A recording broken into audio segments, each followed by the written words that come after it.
Hey everybody, thanks for joining me here today. This is Nichole Paschal with Topaz, and today we are here to talk about how to create HDR effects or pseudo HDR with adjust and black and white effects using a single image.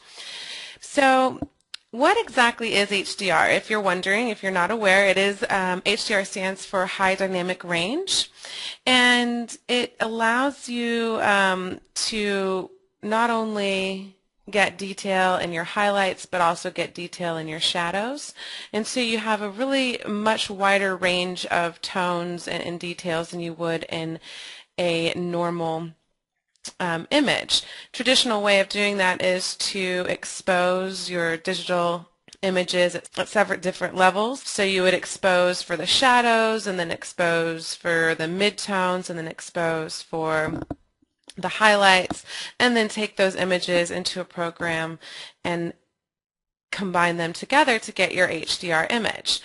Well, what Topaz Adjust and black and white effects allow you to do is to simulate the effects that you would get from using a traditional HDR technique such as that combination and create that pseudo HDR look that you might be after. And so that's what we're going to talk about today, and what technology is really behind that ability in our programs. So let's go ahead and take in this first image. We're going to start off with Adjust.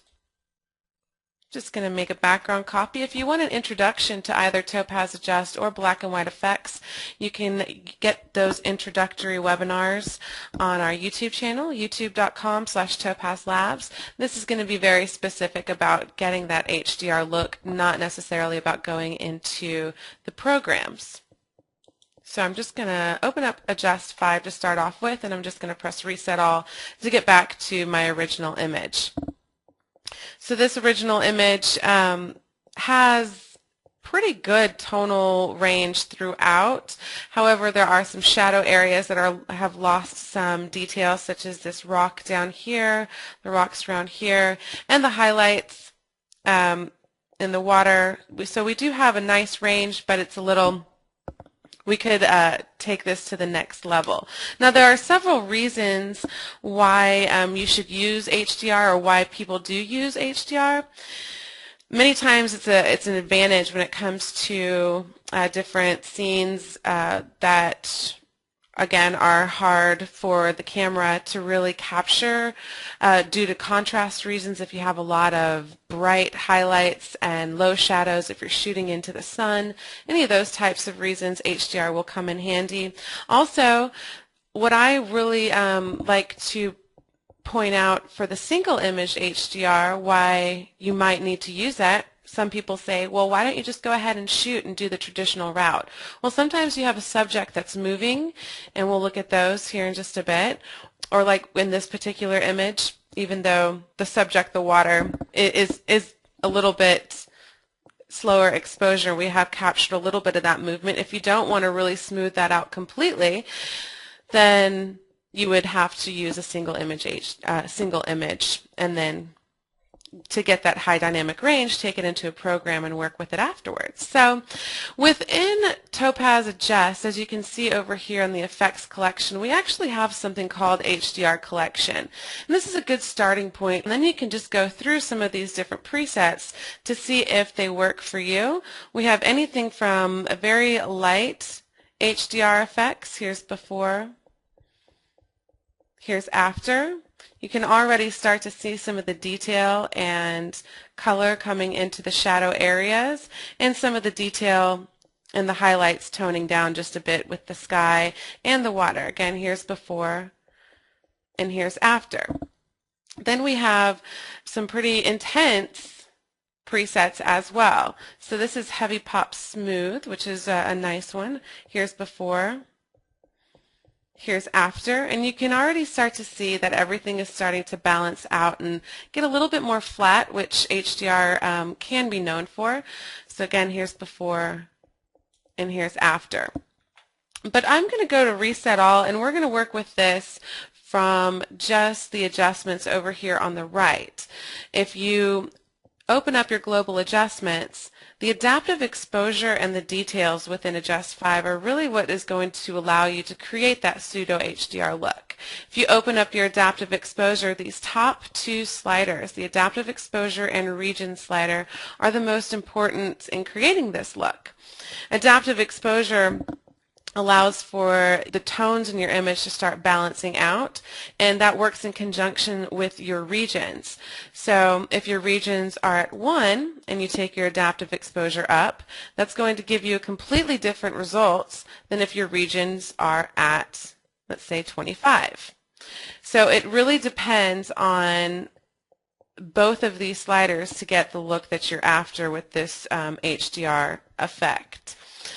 Now, some people ask, what is regions? How are the regions determined? And I'll go into that here in just a minute, and I'll show you exactly a visual of that, because it is hard to grasp without getting that visual aid. But basically, what it is, let's say your regions are at 10. What it's going to do is it's going to take your long edge of your image and break that up into 10 columns, and then break your image up into squares beyond that. And each one of those areas is a region. So again, if your region is at 1, it's looking at your image as one column. So it's going to look at your entire image when it's working with that adaptive exposure. And it's going to balance out your image based on the tones that are in your entire image. As you take your regions up to, let's say, 4, it's breaking your image into 4 columns and then breaking that into squares. So you have these smaller regions that are created, and that's what the adaptive exposure is looking at to balance out those areas, and then it blends together naturally. So that's what the adaptive exposure and regions are doing. As you move your regions up, let's take our adaptive exposure down. As you move your regions up, it starts to give you that pseudo HDR look, because it's breaking your regions, or breaking your image up into so many different regions that it's starting to look at just this, for example, just this area of your shadows, and it's going to pull some of those highlights out. And that's really what high dynamic range is allowing you to see those details in the shadows and allowing for your highlights to be toned down a bit. So you get to see a broader range of dynamics in your image. Again, here's before and here's after. I kind of like to think of it as exposing for the shadows and developing for the highlights, like you used to do for film photography. And that was really something that was, when I was in school, was taught to me, and I really took it quite seriously. But when you go into your digital realm of photography, you don't have the ability to capture all of that different range based upon that theory of exposing for the shadows and developing for the highlights. So this is a way to kind of work with that idea. Let me go ahead and give you a visual real quick. I have a lot of people asking about regions. So what I'm going to do is I'm going to hop on out of here. We're going to go in there in just a minute to go over that a little bit more, but okay, just to give you a visual, let's say this is my original image, this red tree image. And then, there it is smaller, sorry about that.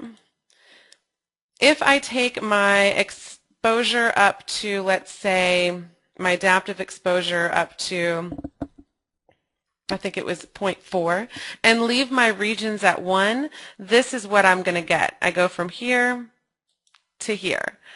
And then when I break my image up into, now, let's see here, this is 7 regions because it's 7 columns, 1, 2, 3, 4, 5, 6, 7. Really, it's many more regions than 7, but this is how many regions you have in your image, or this particular image, when your setting is at 7. Then the image changes to be a little bit more of that pseudo HDR look.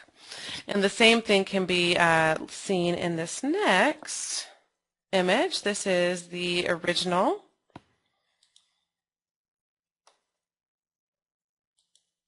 This is if we break it into 4 regions, 1, 2, 3, 4, and it's actually going to be 12 regions around, and then it goes to the way it looks is like this. So again, break it into 4. It'll change into this. And then if I continue to break it up into, let's say, 50 regions, which is the highest that we can go. I believe this is 50. It might be 40. I don't want to count. But as you can tell, when you're at 40 or any large number of regions, you're breaking your image into all of these columns. So let's say 40 columns, but there's so many more regions than that within the image at that point because it's actually breaking it down into squares. So this is what it's looking at when it's looking at regions. And then we have this as our final when your regions are at that 40 number versus when it's at 4.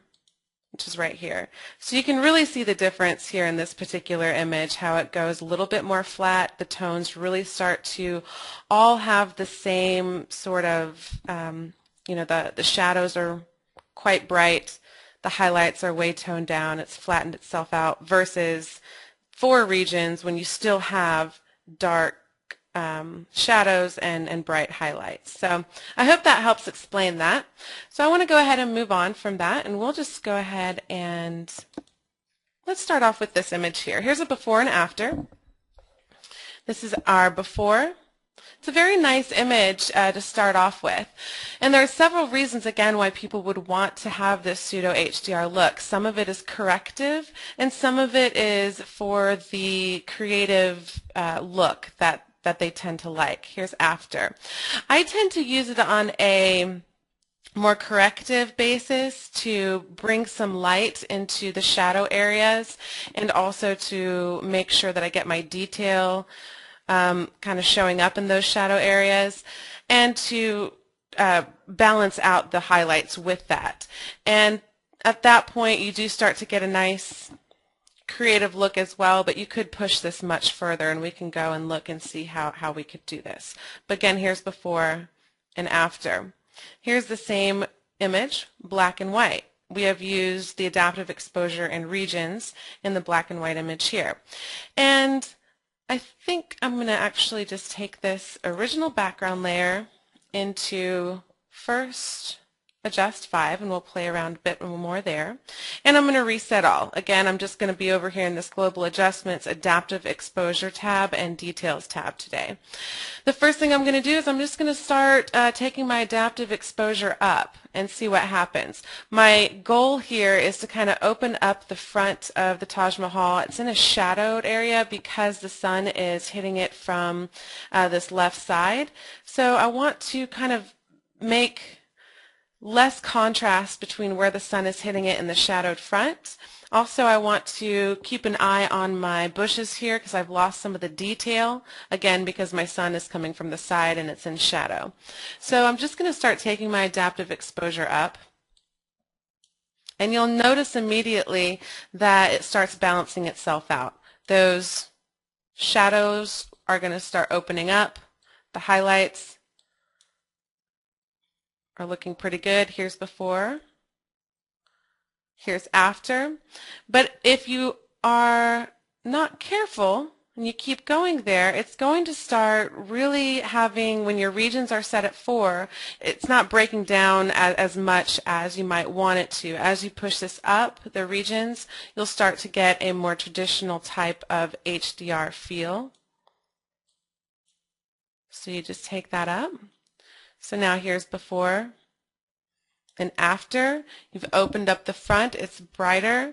The shadow of the bushes, you can now see a lot of detail within those shadow areas. Here's before, here's after. And there's a couple things to watch out for too, and we'll get to that in just a couple minutes. But I'm going to take that a little bit down, take that down to about 0.4. I'm happier right there. Here's before and here's after. If you continue to take your regions and the adaptive exposure way up, okay, let's say we want to go for a more creative effect as opposed to a corrective effect, you'll start to notice that it gets a little out of, it starts to get really bright and kind of messy. There are a couple ways to deal with that. You can start taking your contrast down. As you take your contrast down, it will flatten it out a little bit, but will start to resolve some of that messy, over-processed type of look. And then you'll notice that it starts to get a little bit bright as you take your contrast down. And so you can take that brightness down too. That was way too much. Sorry about that. So you can take that down just a bit as well as you're going for that more creative HDR type of feel. You can also protect your highlights and protect your shadows with this adaptive exposure, and that's going to be important if you might want to take your protect shadows up just a little bit to bring those shadow details available. I'm going to take this back down to where we were before and move on to the Details tab. The Details tab is really important when working with this HDR look too. By default, the details and the exposure are connected together. So if I'm moving my adaptive exposure up and I'm moving my exposure up, it is affecting my details even though I haven't even touched my details at this point. They are all at a default of 0 right here. But if I press this little Process Details Independently of Exposure checkbox, what that's going to do is separate the details from my exposure. So I can tell just by unchecking that or checking it that my details have been affected quite a bit, even though I haven't changed my detail strength or my detail boost from the default of 1, which is actually not being affected. So that's something to be aware of too. You might start to get a little bit of a grungy feel as you move your adaptive exposure and regions up. And if you want to try to kind of eliminate that or any halos that might be starting that are pretty common when you're working with either traditional HDR or single image pseudo HDR, such as we're doing here, those halos are going to be something that you're going to have to keep an eye out for. So if you're looking one-to-one, let's take a look one-to-one. I'm going to say Process Details. I'm going to uncheck that. Again, I haven't changed my details at all. And you can already tell that there's a little halos going around these points. So all I need to do to make those go away is click this Process Details Independently. Now that has been it's handled those pretty nicely just by working with that slider. But I still have all my exposure adjustments and I still have the detail in my shadows and everything like that. If I want to now come in and change the strength of my details, I can do so. It's just not going to be as grungy looking as it is when they're processed together. So now I'm going to take my Detail Boost up as well. Detail Boost deals with the much smaller details in your image other than the strength. So let me take this up quite a bit. Here's the strength. And if the Detail Boost, now I'll take that up quite a bit, it's going to be crazy. I'm just warning you. It starts to affect those very small details within the texture and within your skies. It almost feels like a grain within the sky or noise. So be careful with that detail boost not to go too high if you're not trying to get that effect. But it will be very pretty on texture and other things within your image. So let's just take that down. Let me show you my before and after. Here's before. Here's after. There we go. And that's pretty much the sliders that you need to know about when you're working with the pseudo HDR. Color is good as well. Sometimes those HDR images have a little bit more vivid color and luminosity about them. So you can come in here and work with your adaptive saturation, color region, saturation, and saturation boost. But I wouldn't overdo it if you're trying to get a more natural, high dynamic range image like we're trying to do with this particular image right here.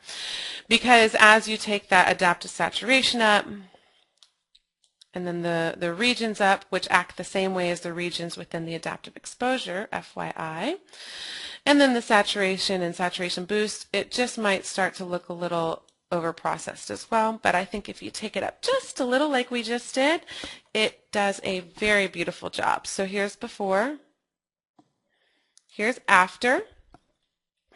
And if you end up getting noise while you're working with your details and you've kind of added almost a noise-like effect to your image, which we have not for this particular image, you can then battle that with the noise sliders here. Everything else at this point is additional stuff that we're not going to be going over today, our finishing touches. We are going to be going to a local adjustment brush here in the next image, which I will hop on into here in just a minute. But I hope this gives you an idea of how a more natural type of HDR image can be brought out using a single image only, and why you might want to do that, because you want to bring out the shadow detail and you want to balance out your image and kind of control those shadows that are going on in your image. Again, here's before and after. So I'm going to cancel out of here. And I will now hop on into, let's just use the same image since we have a before and after. Here's before, here's after. I'm now going to hop on in with my background image into black and white effects and show you that process as well. It's just a little bit different, it has a few different sliders, but basically the exact same thing. So I'm going to press reset all, and what reset all is going to do is get me back to the original grayscale or neutral grayscale image. Within our stylized collection in our effects area over here, there are a few that take advantage of that more HDR type of look. They are the dynamic presets here in the bottom. So you have dynamic 1, grunge. You can smooth it out without that kind of grungy look. Your dynamic 2, that goes a little bit heavier, a little bit more on the more obvious side, and then smooth it out as well. So you do have that ability just to come over here and start with your presets and then go into your adjustments and work with them there. I'm going to press reset all, and I'll show you where it's located within black and white effects. Here you have your basic exposure. This is the first tab, which is the conversion tab. You have your basic exposure, and then you have the adaptive exposure. The adaptive exposure is going to not only include the adaptive exposure in regions that you saw in Adjust 5, but it's also going to have your detail boost, and then the process details independently that was in the details tab in Adjust 5. So this is the only area that you would need to go into to start creating that pseudo HDR type of feel for your image. So I'm just going to work in here today. If you want to work with your contrast or brightness, you can come into your basic exposure and do so here. But today we're just going to be looking at this adaptive exposure. By default, if I just check the box adaptive exposure, it's going to have some adaptive exposure at 0.3 with my regions at 8. So that's already going to be set for me. Here's before, here's after. This is to give a very natural start, what we call the Topaz look to it. And again, here's before and after. If you want to increase that, you can just start moving the sliders. It's very easy. And this exposure technology, using this adaptive exposure, can be just gorgeous in black and white.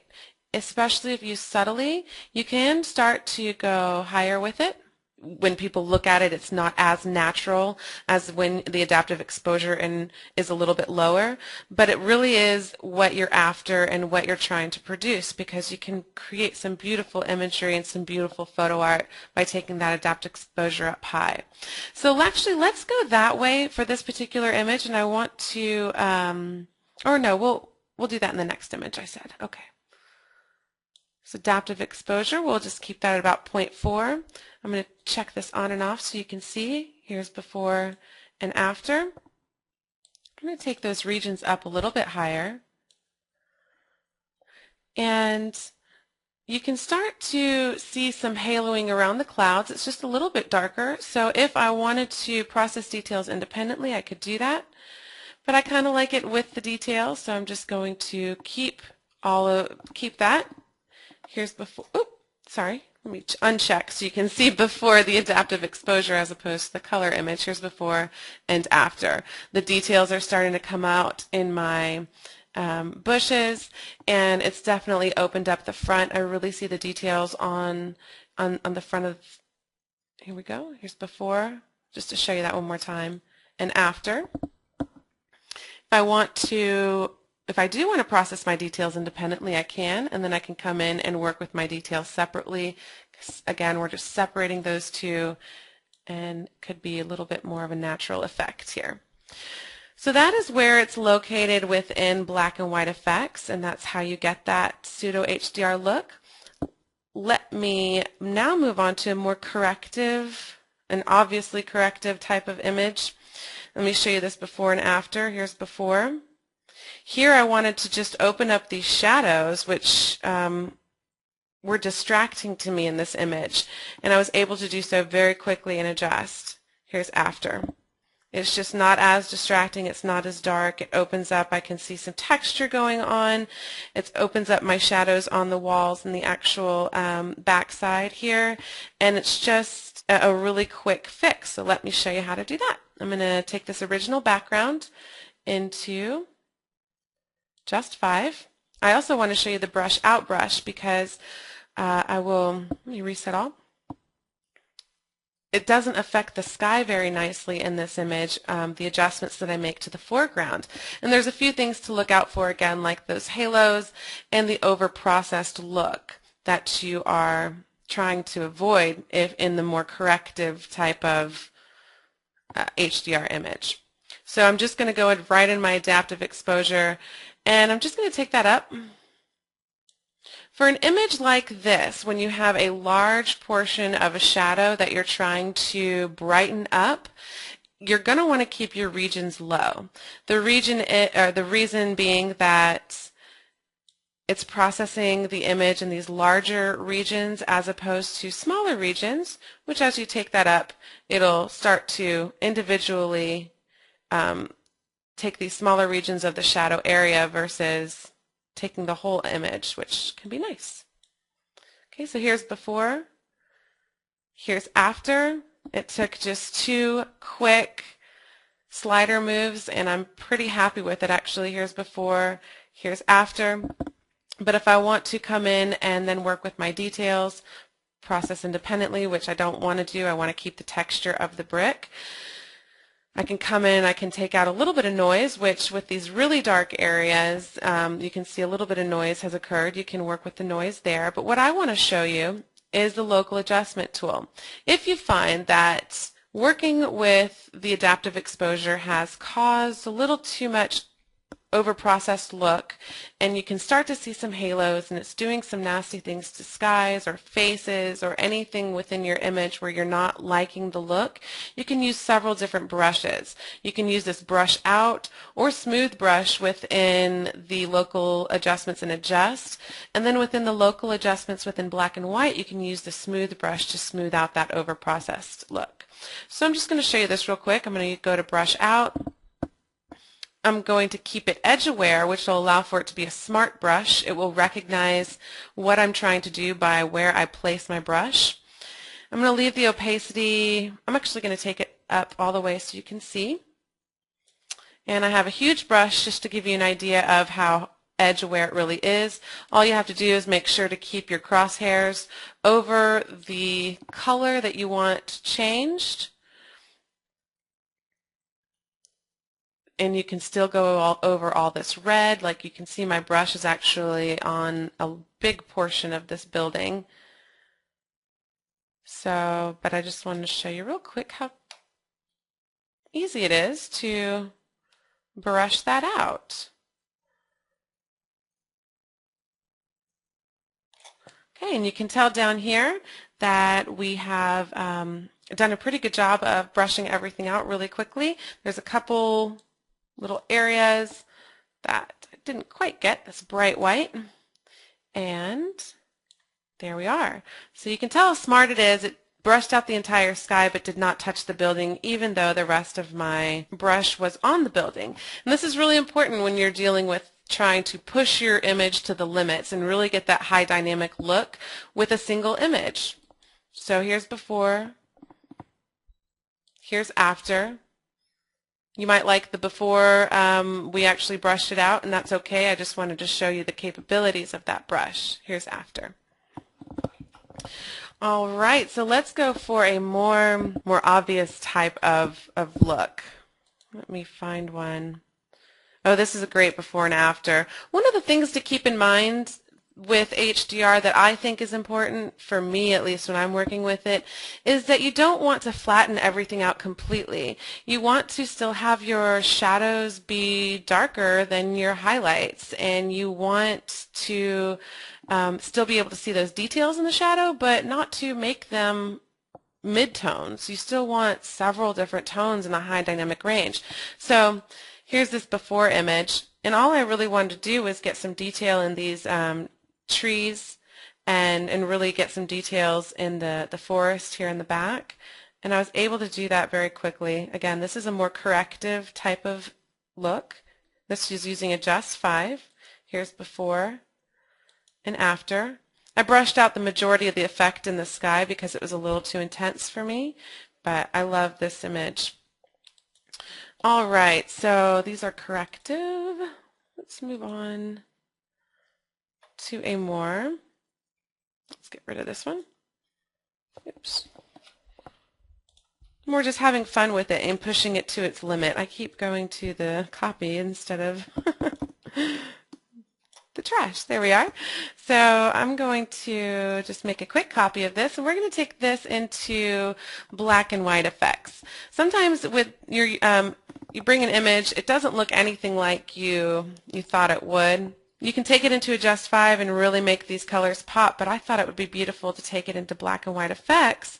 Let me press Reset All and really play with this one image to see if I could give it an HDR look without and going to that more just maybe not so much supernatural look, but just having fun with it.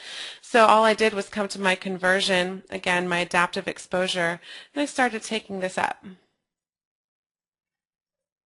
And I wanted to go pretty high, but I still want to keep the details in my shadows, which my shadow area right here still has plenty of detail. And then taking my regions up, it's going to give me several different types of looks. This is going to start flattening everything out like you see here as we go really high with the regions versus having more contrast as you come lower with the regions. So that's really up to you what you want to do. I'm going to take this adaptive exposure quite high. Here is before and after. I'm really getting all sorts of tones within my image, but it is getting quite contrasty, so if I want to take that contrast down, I could within my basic exposure, but I don't really want to. Then I can come into my details and work with that and really bring my details up, take my detail boost up. I'm going to go into my finishing tools real quick and put a little warm tone in there. Okay, and I'm going to go back to my conversion area. So here's where we are before and after. As quickly as that, we're able to give the image an entirely new life, pretty much, because beforehand it's a nice image compositionally, but it's just kind of washed out a little bit, and you want to you definitely increase the contrast a little and play with the brightness, or you can just come into the adaptive exposure, do both at the same time, and really get your detail working as well by just moving two sliders. So this is something to keep in mind for images that just are a little bit washed out, and to play with that ability to bring in a high dynamic range very quickly. All right, we have tons of questions coming through, so I'm going to go ahead and just turn it over to you guys. If you saw any images that you want me to go over some more or that I didn't touch on, I'm happy to do so, but I'm going to start answering some of these questions because I want to make sure that we get to all of them. Michael said, so to retain the washed out look in the background trees, you would need to use brush out, or can you do transparency? For this particular program for black and white effects, the brush out is going to brush out the black and white. So, and it's not a brush out brush, it's actually a color brush. And the reason is this black and white effect is an effect on the color base of the image. So to keep the the fog really soft and not get the detail coming into the trees. You could do that in several ways. You could do that with the smooth brush quite easily. You can also just come into your, back up into your adaptive exposure and to take those regions down. As you take your regions up, it's going to, again, break your image into smaller and smaller areas, which it will expose that particular area with this adaptive technology. Again, just trying to balance everything out and get a full tonal range in this tiny, tiny area. So that's why you start to see more detail and more detail come into those trees.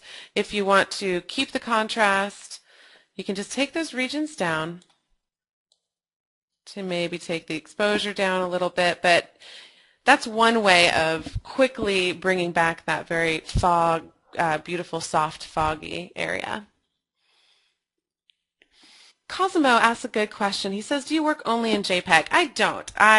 For my own work, is RAW all the time. And let me take a raw image in.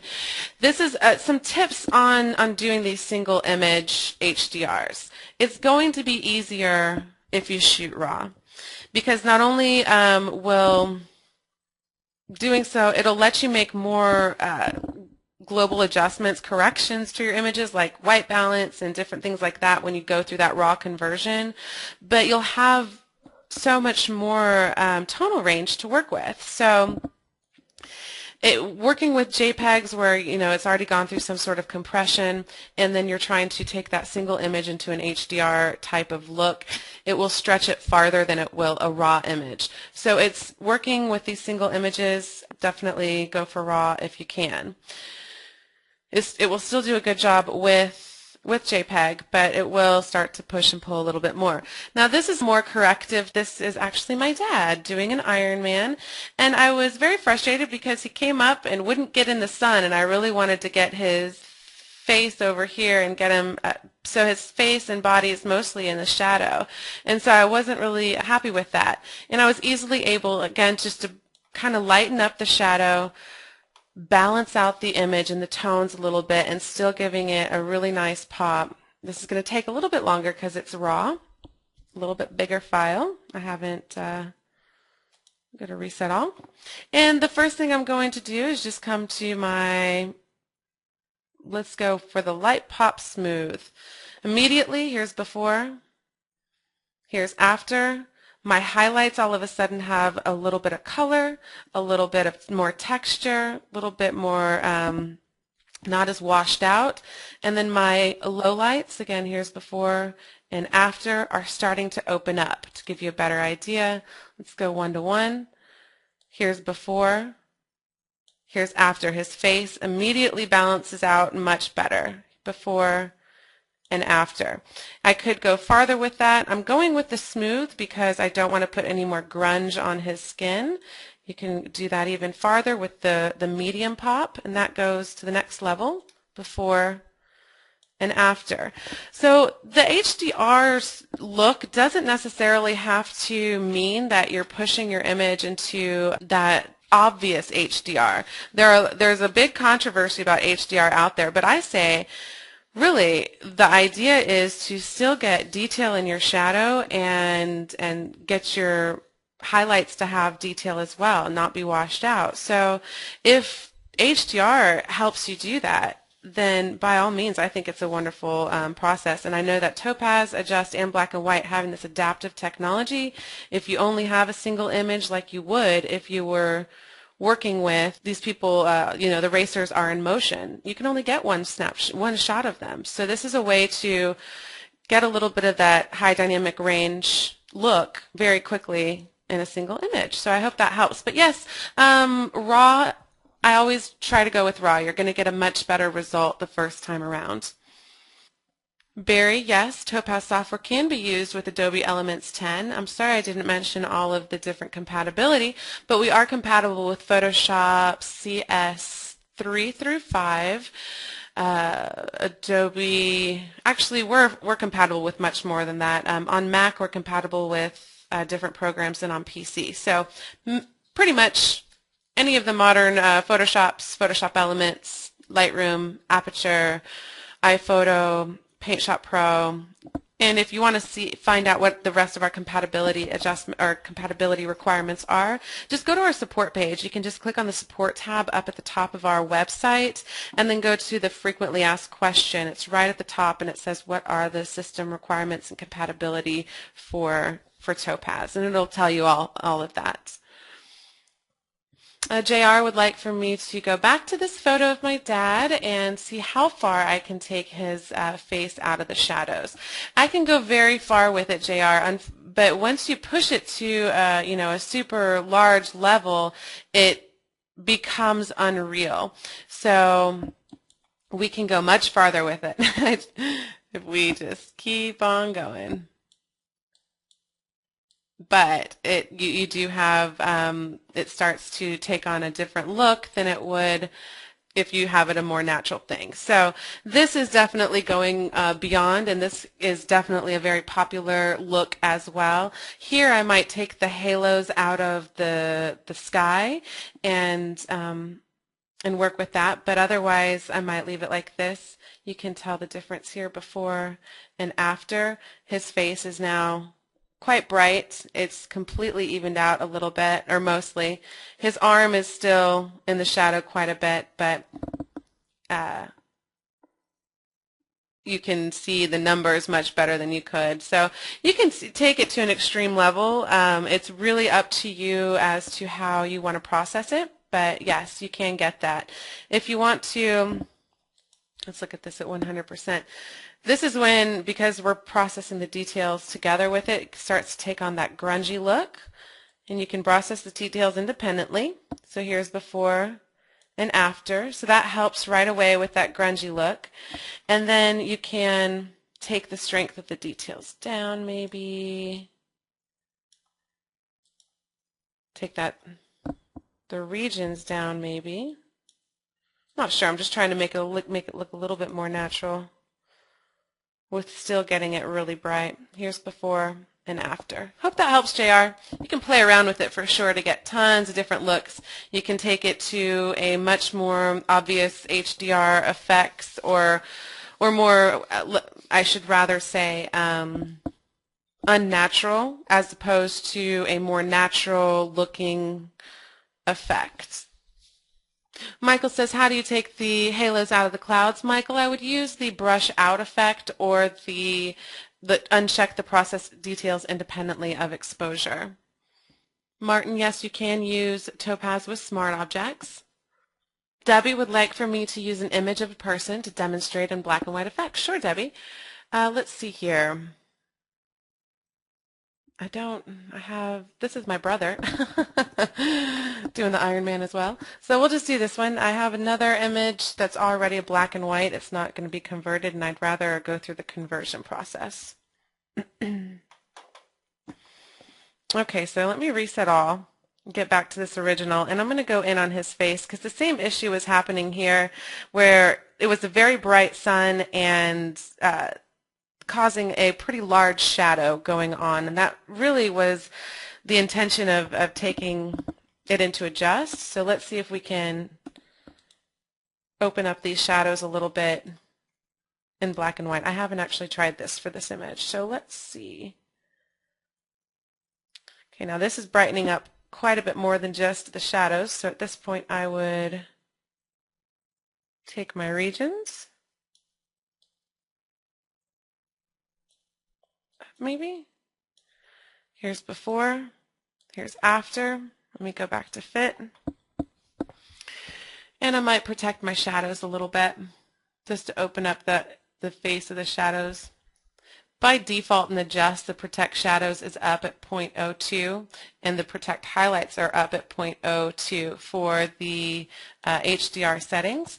So, or actually even for the default settings. So that will help you to open up the shadows as well. Here's before, here's after. You can really start to see the difference here in the bush in the back, and that might actually be a little too much. Here's before, here's after. Okay, let's look at some more questions here. Linda said, I had a mountain lake image that I accidentally opened before. Can you show this using adjust since it looked like it was already exposed pretty good? Let's see here. Maybe this image. This is actually an image that has already been processed. It's pretty well processed at this point, but if you want me to show you what it would look like going through the process of taking it into adjust, sure. Oof, that's a little strong for this image. Let's reset all. Sorry about that.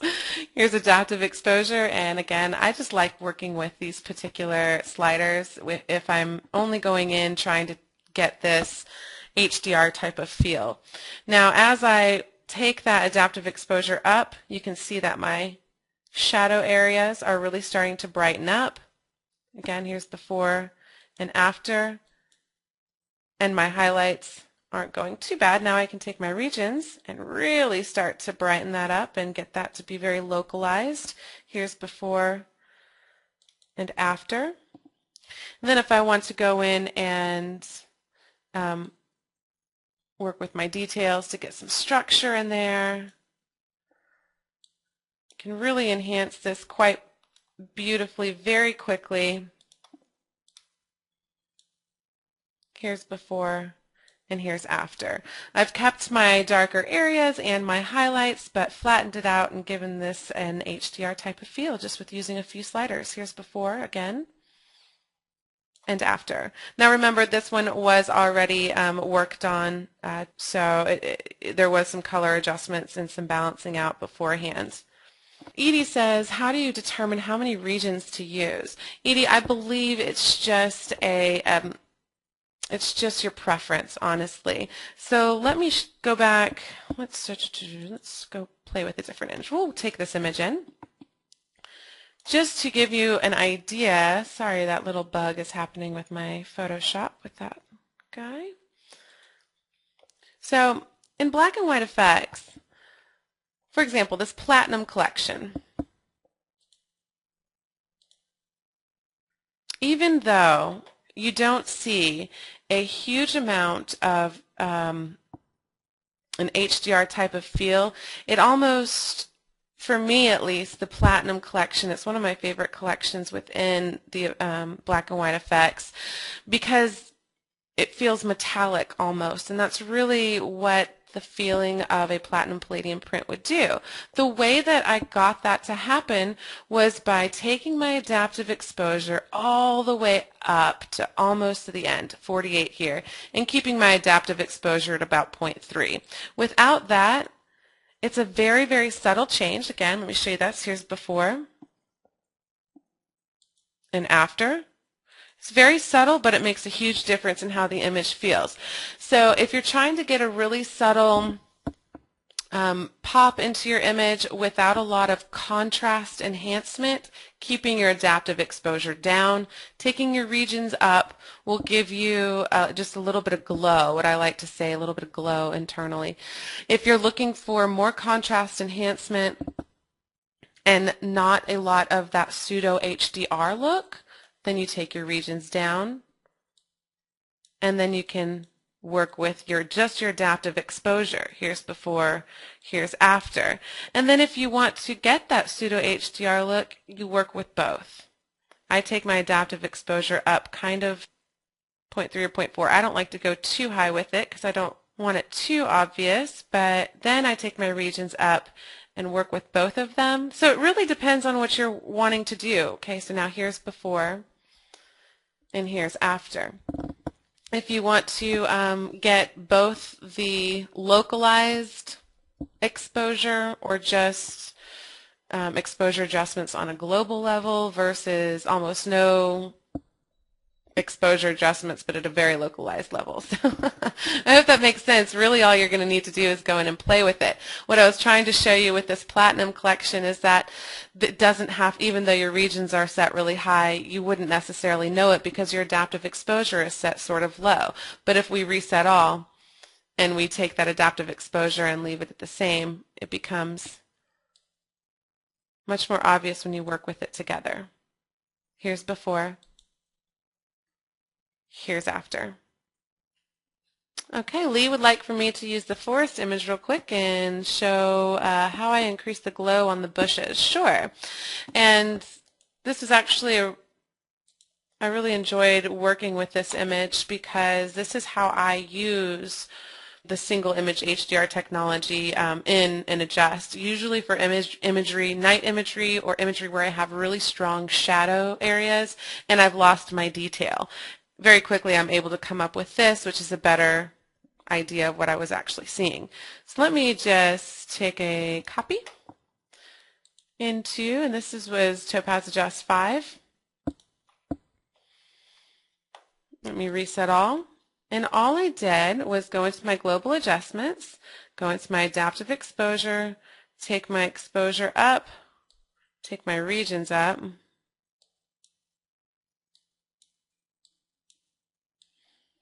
Okay, as I start to do that, you start to see that the detail comes through, but then I've kind of, here's before, here's after, kind of lost a little something here. I'm going to actually come over here to these presets and see if this is a better starting point for me.